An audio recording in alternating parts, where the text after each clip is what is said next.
नमस्कार बच्चों, कैसे हैं आप सब? अच्छे हैं और अच्छे रहना।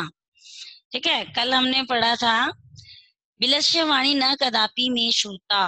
बिल में जो वाणी है, बिल की गुफा की जो वाणी है, वो कभी भी सुनाई नहीं देती है। तो हमने कल पढ़ा था कि एक खरखन, छोटे से रूप में फटाफट से देख लेते हैं कि एक वन में जो है खरखन नाम का एक शेर रहता था और वो भोजन के लिए इधर उधर घूम रहा था, परंतु उसे कोई भोजन ही प्राप्त नहीं हुआ। उसके बाद में सूर्यास्त के समय उसने एक गुफा, बड़ी सारी गुफा को देखा और वह सोचने लगा कि आज रात्रि को तो इसमें ही जो है आराम किया जाए, विश्राम किया जाए। ठीक है। और वो वहां जाने लगा और बैठ गया और देखने लगा। इसके बाद में फिर क्या हुआ था कि जो गुफा का स्वामी था, दधीभुज नामक एक जो श्रृगाल था, श्रृगाल मतलब गीदड़, जो है वो वहां पर आ गया।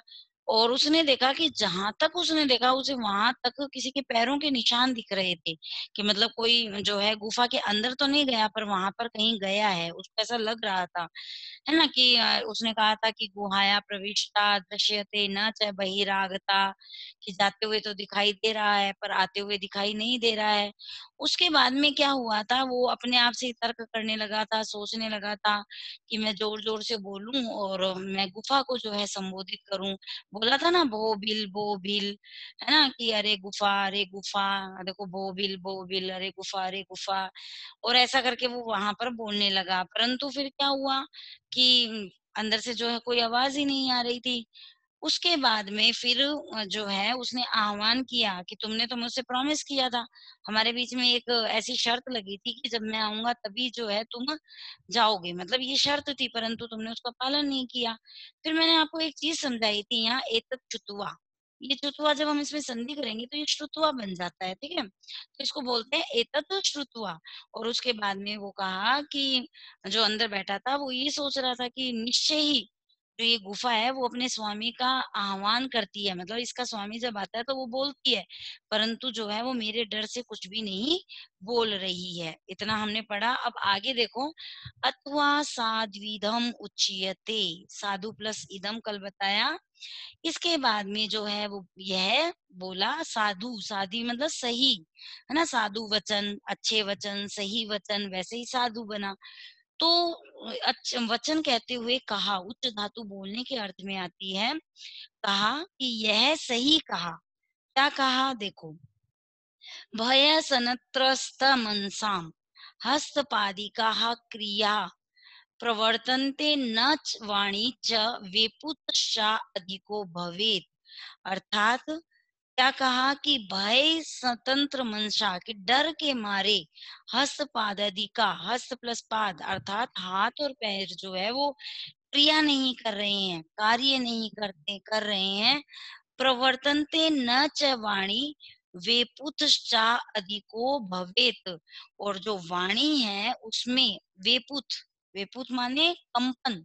जब हम डरते हैं तो थोड़ा सा घबरा कर बोलते हैं ना, तो जो है कंपन अधिक होता है। तो क्या कहा कि हो सकता है कि डर के मारे जो हाथ पैर है वो क्रिया नहीं कर रहे होंगे, और जो प्रवृत्ति न वाणी चाहे जो उसकी वाणी वापिस इसलिए नहीं आ रही है क्योंकि वो कंपन अधिक होता है डर के मारे, है ना। तो इसके बाद में कहा कि तद अहम अश्य आह्वानम करोमि। तद अहम, तो मैं इसे आह्वान करता हूँ, मतलब मैं ही इसको बुलाता हूँ। एवं से बिले प्रविश्य में भोज्यम भविष्यति। एवं स बिले प्रविश्य में भोज्यम भविष्यति, कि वह बिल में प्रवेश करके भोज्यम भोजन करूंगा, कि मैं बिल के अंदर प्रवेश करके ही मेरा जो है भोज्यम भविष्यति भोजन होगा। इततम विचार्य सिंह, ऐसा इततम इस प्रकार, ये अव्यय शब्द है। इस प्रकार विचार करके जो सिंह है, सहसा श्रृगालस्य आह्वानाम करोत, अचानक से श्रृगाल का उसने आह्वान किया और क्या कहा, सिंहस्य उच्च गर्जन प्रतिध्वनिना सा गुहा उच्चे श्रृगालम आविहत। अब यहाँ पे देखो कि सिंह की जो उच्च गर्जना की प्रतिध्वनि थी, मतलब दोबारा से जो वो बोल रहा था उसकी आवाज दोबारा से आ रही थी। सा गुहा उच्चय, उसने गुफा में जोर से, उच्चय अव्यय शब्द है, उसने गुफा के अंदर जोर से श्रृगाल को, गीदड़ को जो है वो आह्वान किया, मतलब बुलाया। अनेन अन्य अपि पश्व भयभीता भवन। और शेर की आवाज सुन करके, शेर का आह्वान सुन करके जो जंगल में अन्य प्लस अपी जो दूसरे भी पशु है, जो दूसरे दूसरे जो पशु थे, अन्य अन्य जो पशु पक्षी थे वो भी क्या हो गए, भयभीता अभवन, भयभीत हो गए, डर गए। अभवन, इसमें लंग लकार भू धातु है, ठीक है। एवं डर गए। श्रगालो अपि ततः दूरे पलायमान, अब जो गीदड़ था वो दूर, ततः उसके बाद, अव्यय शब्द है ततः, उसके बाद में जो गीदड़ है वह दूर भाग गया, पलायमान कर गया, अर्थात भाग गया। इमम पठत, इस प्रकार से पढ़ा गया। अनागतम यह कुर्ते स शोभते, च सोचयति यो न करोति यन आगतम, वने अत्र संसस्य समागता जरा, विलक्ष्य वाणी न कदापि में श्रुता।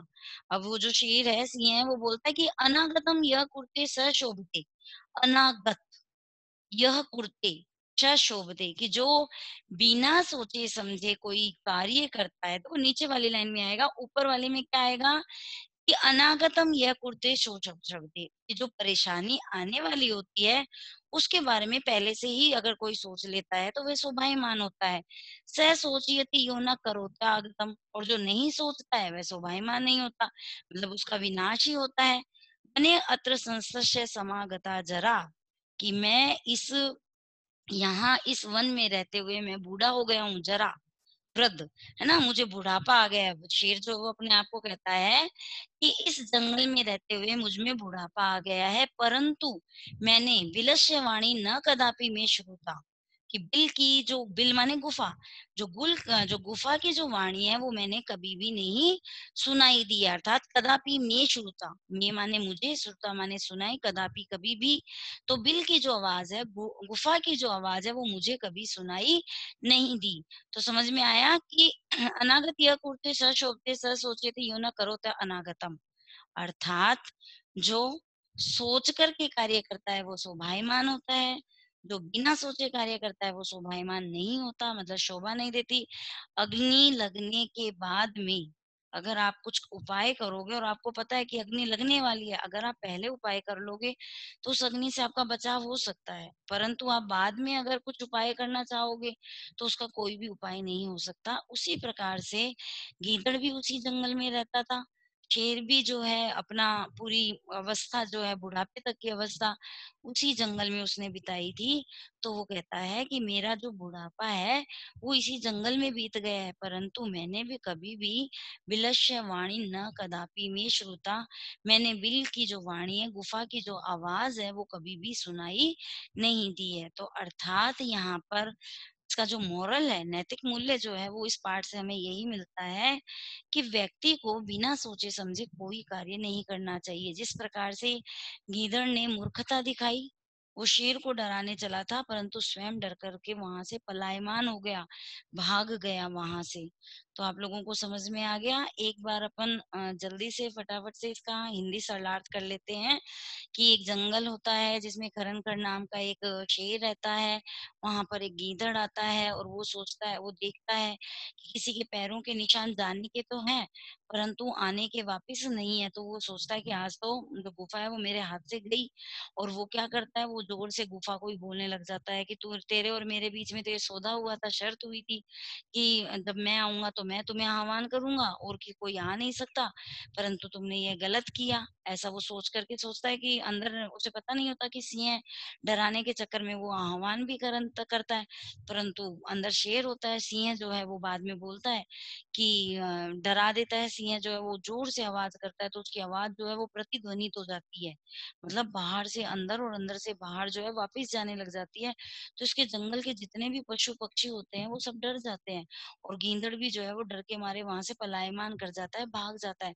इसके लिए फिर बाद में वो जो सिंह है वो कहता है कि बिना सोचे समझे कोई भी कार्य नहीं करना चाहिए, क्योंकि बिना सोचे समझे कार्य किया हुआ हमेशा व्यर्थ ही जाता है, अनार्थ ही होता है, ठीक है। और इसीलिए इसका जो पाठ का नाम है, विलस्य वाणी न कदापि में श्रुता, अर्थात गुफा में जो है कभी आवाज नहीं आती, मैंने कभी भी उसकी वाणी नहीं सुनी है। इस पाठ का नाम जो है इस पर आधारित है। तो आप लोग इस चैप्टर के अंदर अव्यय प्रयोग जो आए हुए हैं उनको कॉपी में नोट डाउन कीजिए ताकि आपको समझ में आ जाए कि ये अव्यय प्रयोग होते हैं। तो हम आज का अपना जो चैप्टर है वो कंप्लीट हो चुका है। हम इसको यहीं विराम देते हैं। एक बार इसको इंटरेस्ट लेकर के स्टोरी की तरह पढ़ना ताकि मजा आए पढ़ने में। धन्यवाद। घर में रहिए, सुरक्षित रहिए, मास्क का प्रयोग कीजिए।